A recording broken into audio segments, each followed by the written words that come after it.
दोस्तों ये देखिए बहुत ही खूबसूरत नज़ारा देखने को मिल रहा है। अगर आम दिन होता तो लोग जो है इधर से थाना जाने वाले और थाना से जो रिटर्न आने वाले लोग यहाँ पे रुकते हैं और बड़ा ही कायदे का देखिए बनाया हुआ है। आगे रेलिंग दिया हुआ है, यानी कि लोग जो है वहाँ तक जा कर के जो है बच्चे भी वहाँ तक जा सकते हैं और वहाँ तक जा कर के खड़े हो कर के जो है ये कहीं ना कहीं समुद्र का एक हिस्सा है ये, और इसको जो है लोग एंजॉय कर सकते हैं। जैसा कि मुझे पता है कि इसमें जो है आम दिनों में बोट वगैरह भी जो चलती थी, नाव वगैरह भी चलती थी, ऐसा मैंने देखा है। और क्योंकि काफ़ी दिन बाद मैं इधर आया हूँ तो ये जो नज़ारा है यहाँ का वो देखने में बड़ा ही खूबसूरत लगता है। देखिए ये बैठने की जगह सामने जो है एकदम ऐसा लग रहा है कि पानी की जो है नदियाँ जो है बह रही है और उसके ऊपर जो है आप देखिए कि कितना खूबसूरत जो है पहाड़। तो ये देखिए कि क्या मतलब खूबसूरत नज़ारा है ये अपने आप में एक बड़ा खूबसूरत नज़ारा है दोस्तों। और ये गायमुख जो है एरिया इसको कहते हैं और ये कहीं ना कहीं जो ये है स्वर्गीय बाला साहब ठाकरे चौपाटी का नाम दिया गया है। ठाणे महानगर पालिका यहाँ पे लिखा हुआ है तो ज़रूर ये ठाणे महानगर पालिका के द्वारा जो है बनवाया गया होगा। प्रताप सरनायक आमदार प्रताप सरनायक का नाम यहाँ लिखा हुआ है तो ज़रूर जो है आमदार प्रताप सरनायक का इसमें जो है इसको बनवाने में इस तरह का जो है एक फैसिलिटी करने में जो है उनका बड़ा योगदान होगा। बड़ा ही खूबसूरत नज़ारा मुझे यहाँ का लगा। और दोस्तों जब भी लॉकडाउन ख़त्म हो आप इधर आए तो रुके ज़रूर, यहाँ पे रुके और इसका जो है इसका लुत्फ़ उठाएं। यहाँ पे इतनी बड़ी जगह है कि हज़ारों लोग जो है यहाँ पे एक साथ एंजॉय कर सकते हैं, फैमिली एंजॉय कर सकते हैं। ये सारे लोग जो है कहीं ना कहीं ये जो है देखिए आने जाने वाला हाईवे है और ये हाईवे जो है पूरी तरह से जो है वजह ही कम है, जो नहीं तो आम दिन में तो यहाँ पे जो है आगे देखेंगे आप तो चाय कॉफ़ी और खाने पीने की भी जो है मुझे कुछ दुकानें दिख रही हैं। ये चाय और कॉफ़ी और खाने पीने की दुकानें हैं यहाँ पे। बहुत ही खूबसूरत नज़ारा ये मुझे देखने को मिला और मैं चलते चलते प्रोग्राम कर रहा था तो मुझे लगा कि ये जो कुछ विजुअल्स है वो मैं आप लोगों से शेयर करूं। यहाँ पे हमारे साथ हैं इजाज़ खतीब जी। आज मैं इजाज़ खतीब जी के साथ ही निकला था थाने के लिए और थाने जाने की वजह तो आपको हमने बताया ही। ये इस पॉइंट पे रुक करके मैंने आपको ये विजुअल तो ज़रूर दिखाया। मैं अगर इजाज़ खतीब जी से बात कर सकूं कि इस पॉइंट का क्या महत्व है, क्या आने जाने वाले बड़ा ही खूबसूरत मुझे लग रहा है। इस पॉइंट को देख करके क्या कहेंगे, स्वर्गीय बाला साहब ठाकरे चौपाटी इसको नाम दिया गया है और ठाणे महानगर पालिका की तरफ से प्रताप सरनायक का भी यहाँ पे नाम है। तो ये जो खूबसूरती है ये कैसा लगता है, क्या कहेंगे आप इसके? ये अपने मीरा भाईंदर और थाना ओला माजीवाड़ा और थाने के लिए एक चौपाटी है, छोटी चौपाटी है उनके लिए। तो मैंने देखा पहले तो ज़्यादा कोई आता नहीं था, लेकिन फ़िलहाल कुछ सालों में काफ़ी पब्लिक आती है शाम के टाइम पे कि अपने फैमिली को लेके आती है यहाँ पर नज़ारा देखने, कुछ यहाँ पर स्नैक्स मतलब लेते हैं थोड़ा सा, मतलब एक चौपाटी में जैसा कैसे एंजॉय करते थोड़ी देर के लिए। तो लोगों को एक अपना सिटी छोड़ के आते हैं यहाँ पर। तो आज ऐसा है कि लोग चाहते हुए भी नहीं आ सकते और लोग इसको मिस भी करते रहेंगे कि हम हफ्ते में बच्चे लोग भी मिस करते रहेंगे। ये हमारा छोटी सी दरिया वो भी सोचते रहेंगे कि पब्लिक क्यों नहीं आ रही है, हम आज यहाँ पर पब्लिक क्यों नहीं, वो भी सोचते रहेंगे क्यों नहीं आ रही है। तो मैं चाहूँगा कि ये कोरोना जो है आया है संकट, ये जल्द से जल्द ख़त्म हो जाए। तमाम लोग अपने अपने धर्म से अपने को जिनको मानते हैं उनसे दुआ करो, प्रे करो कि ये वापस से हम जैसा थे पूरा ये माहौल वापस से अच्छे से खुशहाल बने। Right, thank you so much. तो इनके कहने का मतलब यही था कि ये जो कितना खूबसूरत नज़ारा है लोग चाह के भी नहीं आ सकते। इन्होंने कहा कि सब धर्म के लोग जो है प्रे करें कि जल्दी जो है कोरोना संकट ख़त्म हो जाए और कोरोना संकट ख़त्म होने के बाद लोग जो है इस तरह के और भी प्लेसेस बहुत सारे हैं और इसको एंजॉय कर सके। इस खूबसूरती के बारे में क्या कहेंगे आप इकबाल जी? बहुत अच्छा है। हमारे इधर तो ऐसा कुछ खास था नहीं, लेकिन यहाँ पर एक हाईवे पे ऊपर बनाया गया, लोगों के लिए एक स्पॉट बना कुछ वक्त गुजारने के लिए, ख़ास करके वीकेंड्स गुजारने के लिए। हम लोग अच्छा ये बहुत अच्छे तरीके से इन्होंने बनाया है। पहले तो चालू नहीं था लेकिन अब लगता है कि चालू हो चुका है और काफ़ी लोगों को मैंने यहाँ पर आते हुए देखा है और थोड़ा बहुत और शायद कुछ खाने पीने की चीज़ों का इंतज़ाम हो जाए ताकि लोगों को एक अच्छा सपोर्ट मिले। मीरा रोड में भी कुछ बनने वाला है शायद, तूना है दरिया किनारे। चलिए ठीक है, तो उम्मीद करते हैं कि दरिया मीरा रोड में भी बनेगा। इस खूबसूरती के बारे में क्या कहेंगे आप हुसैन जी? अगर हम लॉकडाउन का पूरा पालन करते हुए अगर हम रहेंगे तो हम इन चीज़ों को आनंद उठा पाएंगे, इन चीज़ों का, और इन चीज़ों का आनंद उठाते हुए हम लोग अच्छे से जी सकेंगे। और हिंदुस्तान के सारे लोगों के लिए ही नहीं, वर्ल्ड के लोगों के लिए, सबके लिए दुआ कीजिए ताकि ये कोरोना ख़त्म हो, जन जीवन सामान्य हो, लोग राहत की सांस लें और पहले की तरह ज़िंदगी जी पाए। इन दोस्तों, इस वक्त मैं हूँ थाने ज़िला में कलेक्टर ऑफिस के पास आए थे हम, और यहाँ से रिटर्न मीरा भाईंदर की तरफ जा रहे हैं। तो मैंने सोचा कि चलते चलते मैं आप लोगों को थाना लॉकडाउन के दरमियान किस तरह से है वो दिखा दूँ। तो जिस तरह से मीरा भाईंदर लॉकडाउन में बंद है, उसी तरह से जो है थाना भी मुझे बंद ही दिख रहा है। आप ये देख सकते हैं कि इस वक्त जो है मैं थाना से मीरा भाईंदर की तरफ निकला हूँ। 2 से 2:30 बजे का वक्त है, और जिस तरह से गाड़ियाँ जो है दिख रही है, थोड़ी बहुत गाड़ियाँ दिख रही है, थोड़े बहुत लोग दिख रहे हैं, और करीब करीब जो है यहाँ भी बंद ही दिख रहा है। दोस्तों, आज जो है थाने से मीरा भाईंदर के बीच अगर कुछ विशेष बात दिखती है तो मैं आपको ज़रूर दिखाऊंगा, लेकिन एटलीस्ट थाने से लेके मीरा भाईंदर का विजुअल मैं आपको आज दिखा पाऊंगा।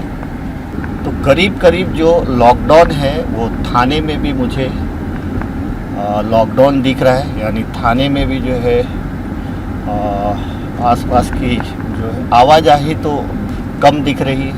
कुछ एक गाड़ियाँ, कुछ एक 2 व्हीलर्स चल रही है, जैसा कि मीरा भाईंदर में भी चलता है। आसपास की दुकानें यहाँ भी जो है देखिए बंद दिख रही है, यानी जो दुकानें हैं करीब करीब यहाँ भी बंद दिख रही है। ठीक जो है हम हाईवे के पास पहुँचने वाले हैं। एक हाईवे है, उसके बाद जो है ये रास्ता सीधा सीधा जो है मीरा भाईंदर की तरफ जाता है। तो यहाँ भी मुझे जो है आवाजाही जो है कम ही दिख रही है, मतलब नॉर्मल दिख रही है। ये जो नाका है, ये एक ब्रिज है, ये कई रास्ते को कनेक्ट करता है, हाईवे को भी कनेक्ट करता है और थाने का जो ये मेन ब्रिज। तो आम दिनों में अगर लॉकडाउन नहीं होता तो ये क्रॉस करने में काफ़ी टाइम लगता, क्योंकि ये चौतरफा नहीं, कई तरफ से 4 से 5 कनेक्टिविटी यहाँ पे दिखती है। नासिक के साइड भी जाती है, अगर ये ब्रिज देखें तो राइट साइड में नासिक की तरफ जाती है, लेफ़्ट साइड में मुंबई की तरफ जाती है, सीधा जो है मीरा भाईंदर की तरफ भी जाता है, और इसमें भी कई कनेक्टिविटी है। तो अगर आम दिन होता तो ये जो रास्ता है ये हमेशा जो है ट्रैफिक भरा रास्ता है, बहुत आसानी से आप इस ब्रिज को क्रॉस नहीं कर सकते, क्योंकि चारों तरफ से देखिए किस तरह से जो है ये। लेकिन ये सारे जो रास्ते हैं अगर आम दिन होता तो पूरी तरह से जो है ये भीड़ भाड़ वाला ट्रैफिक वाला इलाका होता। बड़ी आसानी से मैं निकल गया। इसके पहले भी जो है मैं आम दिनों में थाना आना जाना हमारा होता था, तो इतनी आसानी से तो हम नहीं निकल पाते थे। आज लॉकडाउन के दरमियान पहली बार मेरा थाना आना हुआ, थाने से भी आना हुआ है। तो ये सब जो है कहीं ना कहीं भीड़ भाड़ वाला, यहाँ पे बसेस, ऑटो, 4 व्हीलर, 2 व्हीलर भारी संख्या में चलती है, यानी भारी संख्या में लोग निकलते हैं, और ये पूरा का पूरा इलाका जो है पूरी तरह से ट्रैफिक वाला इलाका है। ये भी एक पॉइंट है जहाँ पे जो है काफ़ी ट्रैफिक मिलता है, लेकिन आज जो है सब कुछ नॉर्मल है। हाँ, ये कापुरवाड़ी का इलाका है, भिवंडी। इसमें राइट साइड जो है एक रास्ता भिवंडी की तरफ जाता है, और ये सीधा इसको कापुरवाड़ी का इलाका बोलते हैं। पूरी तरह से ये सब इलाका क्रॉस करने में काफ़ी टाइम लगता है, क्योंकि बहुत सारी गाड़ियाँ चलती हैं, ट्रक वगैरह भी बहुत चलती है इस रोड पे। जब ट्रक चलती है तो इस तरह से पैक होता है कि लोगों को 1-1 घंटा 2-2 घंटा जो है वेट करना पड़ता है, और इतनी ट्रैफिक मिलती है कि 1 से 2 घंटा जो है उनको यहाँ से जो है मीरा भाईंदर पहुँचने को मिल जाता है। ये देखिए पहला सिग्नल हमें यहाँ पे मिला है, और लेकिन ये जो सिग्नल है, गाड़ियाँ बहुत ज़्यादा नहीं है, 8-10 गाड़ियाँ हैं, जिसमें एक जो है ट्रेलर टाइप की भी गाड़ियाँ दिख रही है, तो कम है। राइट साइड भी यही कुछ इतनी ही गाड़ियाँ हैं, तो इतनी कम गाड़ियाँ सिग्नल पे हो ऐसा बिल्कुल भी नहीं हो सकता। और हाईवे देखिए, ये जो रास्ता है ये मेन, ये कितना खाली है, मतलब बहुत ज़्यादा आसानी से जो है लोग जा पा रहे हैं, ट्रैफिक नहीं है। लेफ़्ट साइड जो भी जितने भी ऑफिसेज हैं वो सब बंद दिख रही है। देखिए बड़ी आसानी से जो है हम इस रोड पे सफ़र कर रहे हैं। उसकी जो वजह है वो लॉकडाउन है। लॉकडाउन में लोग जो है अपने अपने घरों में हैं, बाहर जो है लोग निकल नहीं रहे हैं क्योंकि लॉकडाउन है। आज जो है 28 मई है, 31 मई तक जो है 4th फेज का लॉकडाउन रहना है, यानी कि चौथे फेज का जो चौथा चरण जो है वो 31 मई को ख़त्म हो जाएगा। अलग अलग तरह की अफवाहें आ रही थी। कल कुछ ऐसे पोस्ट फैलाए जा रहे थे जिसमें ऐसा कहा जा रहा था कि कल से जो है वो जो फिज़िकल एक्टिविटीज़ है उनको जो है रिलैक्सेशन दिया जाएगा। लोग जो है जॉगिंग कर पाएंगे, लोग साइकिलिंग कर पाएंगे। उसके अलावा जो है सलून को भी जो है परमिशन दिया जाएगा विथ प्रेयर अपॉइंटमेंट, यानी अपॉइंटमेंट के साथ जो है सलून में लोग जा पाएंगे। शॉप्स जो है खुलेंगे, शॉप्स में कुछ इस तरह के गाइडलाइन जो है जैसा आ रहा था, ये इट्स नॉट कंफर्म, इस तरह के न्यूज़ेस, इस तरह के जो पोस्ट है वायरल हो रहे थे व्हाट्सएप वगैरह पे। और दुकानें जो खुलेगी वो रोड के एक साइड की एक दिन खुलेगी, रोड के दूसरे साइड की दूसरे दिन खुलेगी, तो इस तरह से। और उसमें सोशल डिस्टेंस का मेंटेन करना होगा, सोशल डिस्टेंस का पालन करना होगा। इस तरह का एक 3 पेज का जो है PDF फाइल कल घूम रहा था, और जिसकी हमने जो है तहकीकात करने की कोशिश की, जानने की कोशिश की कि क्या ये ऑफिशियल है स्टेटमेंट है या फिर इसमें क्या फैक्ट है। तो 1-2 घंटे के बाद हमें ऐसा पता चला कि नहीं, इसमें फैक्ट नहीं है, ये ऑफिशियल नहीं है, ये इसी तरह से जो है वायरल किया जा रहा है। अब पता नहीं इस तरह के जो मैसेजेस है, इस तरह के जो फाइल्स हैं वो क्यों लोग वायरल करते हैं, क्यों भेजते हैं, ये एक बड़ा सवाल है, क्योंकि उससे उनको क्या फ़ायदा हो रहा है मुझे नहीं पता। लोगों में पैनिक करके, यानी कि अभी महाराष्ट्र पूरी तरह से रिलैक्सेशन हो गया, खोल दिया जाएगा। उसके साथ साथ एक और मैसेज बोल रहा था कि 2 दिन के बाद पूरी तरह से जो है डबल लॉकडाउन हो जाएगा। ये डबल लॉकडाउन अभी तक हमने नहीं सुना था। ये डबल लॉकडाउन तो लोग अपने अपने हिसाब से भी, मुझे ऐसा लगता है कि व्हाट्सएप और सोशल मीडिया पे अपने अपने तरीके से जो है फाइल अपने अपने तरीके से एडिट करते हैं, और कुछ भी जो है अनाप शनाप जो है फैला देते हैं। इसमें बहुत सारे लोग जो है कंफ्यूज हो जाते हैं।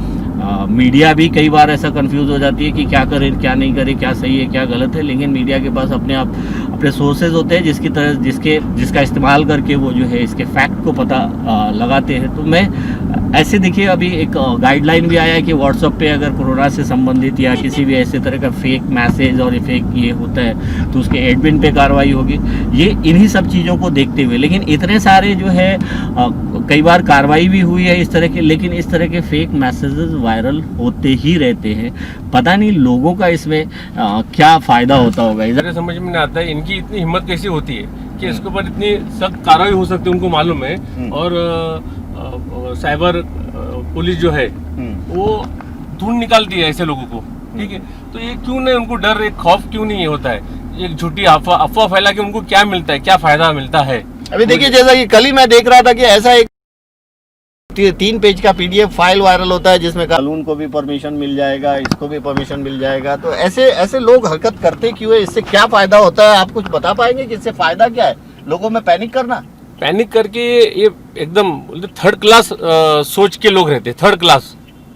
अरे कुछ भेजना है तो अच्छा भेजो ना, जिससे लोगों को एक हिम्मत मिले, हाँ उनका फायदा हो जाए, उनको एक ऐसा मैसेज मिले जो उनको नए न्यूज़ मतलब कोई चीज़ अच्छे लोगों की अच्छे हित में होती है, तो आप ऐसा मैसेज दो ना कि ये चीज़ है, यहाँ पर डे नाइट मेडिकल है, यहाँ पर दूध मिल सकता है, यहाँ पर खाना मिल सकता है, यहाँ एनजीओ खाना देती है, ऐसा एक मैसेज छोड़ो कि लोगों को उसका फायदा हो जाए। ये फालतू में ये जब झूठे झूठे करके क्या मिलता है, मैं तो बोलता हूँ उन पे जो एकदम कड़क कानून के तहत उनके ऊपर एक्शन होना चाहिए। कार्रवाई तो होती है लेकिन होती है, फिर भी कड़क लोग होना ऐसा चाहिए। करते हैं, ऐसा कड़क ये होना बड़ी चाहिए, कड़क चिंता होना की चाहिए, बात है, कड़क होना चाहिए, कार्रवाई कड़क होना चाहिए, क्योंकि इससे लोग भी परेशान होते हैं, शासन भी परेशान होते हैं, जितने अपने पुलिस है सब परेशान हो जाते हैं इस मामले में। इजाज जी, मुझे एक बात याद आई, क्योंकि अभी आपने जो है जो नार्वेकर जी से जो आप मिले और उनको जो पत्र दिया, उस पत्र में आपने ये बात की है कि हो सके तो गरीब परिवारों को 3,000 रुपये जो है आप लॉकडाउन के दरमियान दे। अब इसी में फाइनेंस मिनिस्टर का ऐसा स्टेटमेंट आता है कि 6 लाख से 18 लाख लोअर मिडिल क्लास का इनकम है, जैसे वॉचमैन वगैरह है, ये लोग साल का 6 लाख कमाते हैं। इस पे कुछ बोलेंगे क्या? अब मेरे समझ के बाहर है अपने देश के फाइनेंस मिनिस्टर, उन्होंने क्या कैलकुलेशन किया रहेगा, लेकिन हकीकत है कि आज एक वॉचमैन को 8,000 सैलरी रहती है, 10,000 रहती है। अगर वो कोई सिक्योरिटी जो कंपनी रहती है वहाँ से आते हैं तो उसमें 10,000 का शायद उनको 8,000 ही मिलता है, क्योंकि कंपनी को भी कुछ देना पड़ता है, तो नहीं परवड़ता है, मजबूरी में लोग करते हैं। तो मुझे एवरेज अगर देखा जाए तो 10,000 रुपए भी जो अगर लोअर मिडिल क्लास कमाता है तो 1,20,000। तो फिर फाइनेंस मिनिस्टर ने ऐसा स्टेटमेंट कैसे दे दिया कि उनकी मिनिमम इनकम 6 लाख है, यानी कि 50,000 रुपये महीना। अगर 50,000 रुपये महीना होता लोगों की कमाई, तो क्या आपको 3,000 रुपये के लिए एक रिक्वेस्ट लेटर देना पड़ता क्या गरीब परिवार के लिए? नहीं, मैं तो आता ही नहीं, मैं बोलता ही नहीं कि 3,000 लोगों को दो बोल के, ना मैं बोलता कि बिजली का बिल माफ करो। तो टाटा है, विप्रो वाले, ऐसे बड़ी बड़ी कंपनी है, उन्होंने कई 100 करोड़ रुपए इस कोविड-19 के लिए गवर्नमेंट को, शासन को दी है कि आप ये पैसा मतलब निधि दिए लोगों के लिए। तो अदानी और ये क्यों नहीं कर सकते अपनी तरफ से मदद? माफ की है तो भी मदद ही होगी ना। आप कोई पैकेज दे दो 150 करोड़ 1,500 करोड़, तो ये भी कुछ करोड़ का ही पैकेज है, आप माफ कर दो 3 महीने का, बड़ा दिल दिखा दो, आप कमा रहे हो, इतने साल से कमा रहे। इस बार इसके पहले लोगों ने नहीं कहा था, हाँ लोगों की कंप्लेंट थी कि बिल ज्यादा रहा, लेकिन कभी लोगों ने ये नहीं कहा था कि माफ करो। लेकिन इस बार माफ करेंगे, आप बड़ा दिल दिखाएंगे तो लोग आपको भी सैल्यूट करेंगे, याद करेंगे, दुआ देंगे। क्यों नहीं? आप जो निधि में डाल दो, आप ये कर लो ना कि अच्छा, कुछ लोग बड़े बड़े लोग हैं, बिजनेसमैन बोलते हैं हम 1 लाख लोगों को खाना खिलाते हो। कौन देखने आया 1 लाख लोगों को खाना खिलाते हो? तो ये करो कि हमने इतने करोड़ लोगों का बिजली माफ किया, गरीब लोग का माफ किया, करो ना। लो दुआ लो, पैसा ही सब कुछ नहीं है, लास्ट में दुआ ही काम आती है। जब आप पे ऐसा बुरा वक्त आता है, वो करोड़पति हो, मिडिल कास्ट हो, गरीब हो, कोई भी हो, जब आपके ऊपर बुरा वक्त आता है तो आपको हर आदमी यही बोलता है प्रे द गॉड, अल्लाह से, भगवान से दुआ करो, और दुआ ही काम आती है। आज हमको भी दुआ ही काम आ रही है।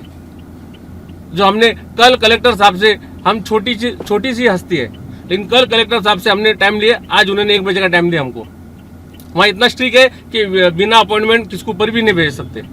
थाने से निकला हूँ, बीच में हमने रुक करके जो है एजाज खतीब जी से कुछ बात भी की और फिर निकल पड़े हैं हम। एज यूजुअल रास्ता बिल्कुल खाली है, आसानी से जो है गाड़ी पे हम सफ़र कर पा रहे हैं, चल पा रहे हैं, और रास्ता पूरी तरह से खाली है।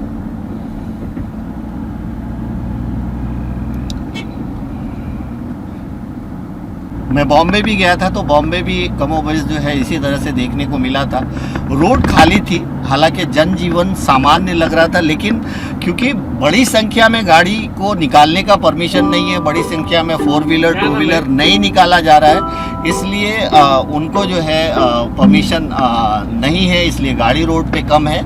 लेकिन जो जनजीवन है वो थोड़ा थोड़ा सामान्य दिख रहा है। मैं आपको बता दूं कि 31 तारीख तक, जो 31 मई तक जो है 4th फेज का लॉकडाउन है वो 31 मई को ख़त्म हो जाएगा और उसके बाद जो है ऐसा सुनने में आ रहा है कि कुछ राहत मिल सकती है। लेकिन कुछ लोग जो है कल से ही एक अलग तरह का फेक मैसेज फैला रहे थे। तो मैं लोगों से ये भी कहूँगा कि इस तरह का कोई फेक मैसेज या कोई ऐसा मैसेज आपको आता भी है तो फॉरवर्ड करने से पहले जो है आप अपने कॉन्टेक्स्ट के हिसाब से लोगों से जो है इसको कंफर्म कर ले, फिर लोगों को भेजें।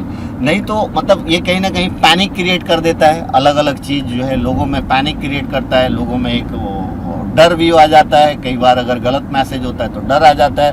कई बार इस तरह के अगर वायरल PDF फाइल को देख करके लोग अपनी दुकानें खोल दें, लोग सुबह में निकलने लगे, तो इसका कितना गलत इम्पेक्ट आएगा ये आपको सोचने की बात है। क्योंकि आपने तो मैसेज फैला दिया और उसमें आपका होम सेक्रेटरी का नाम है, ये है वो है, बहुत सारे अथॉरिटीज़ के हिसाब से वो लेटर। सारे लोग तो इस चीज़ को समझते नहीं हैं और अगर उसके हिसाब से लोग बाहर निकल जाएंगे, काम पर जॉगिंग के लिए निकल जाएंगे, जैसा सलून वाले सलून खोल देंगे, ये करेंगे तो कितना प्रॉब्लम होगा। ये देखिए बड़ा ही खूबसूरत नज़ारा है। दोनों साइड जो है झाड़ दिख रहे, छाँव दिख रहे और ये एक चढ़ान है यहाँ पे, यानी कि एक तो बोलते हैं कि ऊंचाई है ये। तो जब ये इस ऊंचाई पे जाते हैं तो वो जो है बड़ी आसानी से, यानी कि बहुत सारे ट्रक, बस, कार बहुत ज़्यादा चलती है। धीरे धीरे जो है लोग इस पे जो है इस रास्ते से जो है यहाँ पे थोड़ा सा जितनी भी गाड़ियाँ आती है तो यहाँ से आने पे यहाँ तक आने के बाद जो है धीमी हो जाती है, क्योंकि ऊपर जो है एक चढ़ान है, यानी चढ़ाई है, ऊंचाई है। आम दिनों में क्योंकि बहुत ज़्यादा गाड़ियाँ रहती है तो बहुत ही स्लो ये जो है या ये जो घाट है ये क्रॉस होता है। लेकिन क्योंकि लॉकडाउन है और लॉकडाउन की वजह से जो है बहुत ज़्यादा गाड़ियाँ नहीं हैं, इसलिए देखिए बड़ी आसानी से जो है इस घाट को क्रॉस कर रहे हैं। तो ये जो बड़ा ही जो है खूबसूरत नज़ारा है, आप दोनों तरफ देखेंगे तो दोनों तरफ जो है बहुत सारे लोग, तो जो लोग थाना आते होंगे जाते होंगे रेगुलर, तो बहुत सारे लोग तो इन 2 महीनों में निकल नहीं पाए होंगे। तो एटलीस्ट वो जो है ये वीडियो के माध्यम से जो है वो देख पाएंगे इस एरिए को। और ये देखिए कितना खूबसूरत लग रहा है। लेकिन इतनी आसानी से हम ये घाट क्रॉस नहीं कर सकते थे। अगर आम दिन होता तो बहुत गाड़ियाँ 24 घंटे यानी किसी भी टाइम पे आओ यहाँ पे, वो बहुत सारी गाड़ियाँ देखने को मिलती थी। लेकिन आज जो है बिल्कुल खाली है रोड। देखिए कितनी आसानी से जो है हम थाने और मीरा रोड पे सफ़र कर रहे हैं और बहुत आसानी से जो है हम गाड़ी 4 व्हीलर पे चल पा रहे हैं। तो ये देखिए बड़ा ही खूबसूरत नज़ारा है। दोनों तरफ जो है पेड़ पौधे हैं और बीच रास्ते से कुछ गाड़ियाँ जो है चल रही हैं। तो कमोवेश जो है ये थाने और मीरा रोड के सफ़र की विजुअल है। तो ऑलमोस्ट जो है हम फाउंटेन के पास पहुंचने वाले हैं। खूबसूरत महाराष्ट्र, खूबसूरत थाने मीरा भाईंदर। ये देखिए लेफ़्ट साइड में बहुत सारी जो राइट साइड में बहुत सारी जो है ST की बसेस, राइट साइड में हमें बहुत सारी जो है ST बसेस दिखने को मिली। वो सब खड़ी है लेकिन उस पर कोई पैसेंजर वगैरह नहीं दिखे मुझे। और ये देखिए सीधा जो है हम फाउंटेन की तरफ बढ़ रहे हैं। फाउंटेन होटल बड़ा फेमस है, वहाँ पे जो है फाउंटेन होटल भी है, इन एक्सप्रेस भी करके एक है होटल। तो लोग भी इस रास्ते से गुजरते होंगे रेगुलर। अभी लॉकडाउन में तो नहीं आ पा रहे होंगे, लेकिन इसके पहले जो लोग भी गुजरते होंगे उनको पता होगा कि इस रास्ते से इतनी आसानी से नहीं गुजरा जा सकता। ट्रैफिक मिलती ही है, टाइम लगता ही है। और जब बस वगैरह ट्रक को जब छोड़ा जाता है तो हज़ारों ट्रक इस रोड पे दिखती है। ट्रक भी एक लेन में नहीं चलते हुए 2 लेन 3 लेन को और ट्रक जो है कवर कर लेती है। और इससे छोटी गाड़ियों को आने के लिए तो बड़ी परेशानी होती है। तो यानी इन ट्रक की वजह से आम दिनों में जो लोग जो है छोटी गाड़ी से सफ़र करते हैं उनको भी बड़ा परेशानी झेलना पड़ता है। ये देखिए फाउंटेन के आसपास हम पहुंच गए और ये फाउंटेन के पास का जो है ये टोल नाका है। यहाँ पे जो है कॉमर्शियल व्हीकल्स को ही टोल लिया जाता है। बाकी जो प्राइवेट व्हीकल्स है उससे जो है टोल वगैरह नहीं लिया जाता है। तो थोड़ा और अगर हम आगे जाएंगे तो ये देखिए, जैसा कि मैंने आपको बताया था कि लेफ़्ट साइड में यहाँ पे एक लेफ़्ट साइड से एक रास्ता जाता है, सी एंड रॉक करके जो है एक होटल है, वो भी इस साइड आता है। ये इन एक्सप्रेस एक होटल है इस एरिए में, और आगे जो है ये फाउंटेन होटल है, और फाउंटेन होटल लेफ़्ट मारते ही हम वेस्टर्न एक्सप्रेस हाईवे पे पहुंच जाएंगे। अभी मुझे जो है यहाँ पे वो प्रवासी मजदूर नहीं दिखे, क्योंकि यहाँ से अभी जो है एसटी बसेस नहीं जा रही है, क्योंकि ट्रेन जो है ट्रेन की सुविधा चालू हो गई है और ट्रेन कहीं ना कहीं जाना शुरू हो गई है, तो ज़्यादातर लोग जो है ट्रेन के माध्यम से जा रहे हैं। ये हम लोग फाउंटेन के आसपास पहुँच गए।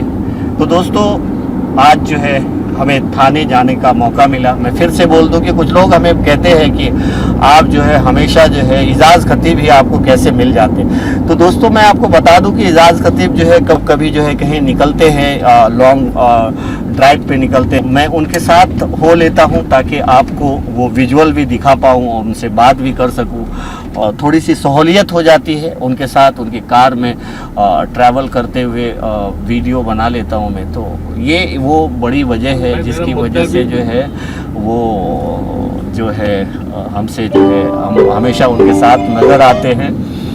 तो दोस्तों आज के लिए मैं ये देखिए रोड पे काम चालू है, और जब भी मैं रोड पे काम देखता हूँ तो मुझे ऐसा लगता है कि ये बड़ा अच्छा है कि लॉकडाउन के दरमियान जो है जब रोड वगैरह का काम हो रहा है तो बारिश, जो लॉकडाउन ख़त्म होगा अभी आने वाले दिनों में बारिश शुरू हो जाएगा जून महीने से, तो लोगों को एक और परेशानी का सामना नहीं करना पड़ेगा। तो जब भी मैं देखता हूँ कि रोड पे काम हो रहा है, कंक्रीट सीमेंट रोड बन रहे हैं, अलग अलग जगहों पे रोड बन रहे हैं, तो मुझे बड़ा अच्छा लगता है कि कम से कम सरकार द्वारा लॉकडाउन के दौरान ये जो काम हो रहा है ये बड़ा अच्छा है। आने वाले दिनों में लोगों को फिर से एक और परेशानी का सामना नहीं करना पड़ेगा। तो दोस्तों चलते चलते मैं थाने से पहुंच गया। मीरा भाईंदर यानी ये वेस्टर्न एक्सप्रेस हाईवे है, और आगे जो है दो होटल है, दिल्ली दरबार और वेस्टर्न होटल। ये दोनों होटल, वेस्टर्न होटल तो काफ़ी पुराना है, बहुत फेमस है, तो वहाँ तक पहुँच गए। दोस्तों आज के लिए इतना ही। आप सबसे गुजारिश है दुआओं में याद करें, सभी के लिए दुआ करें। Thank you so much.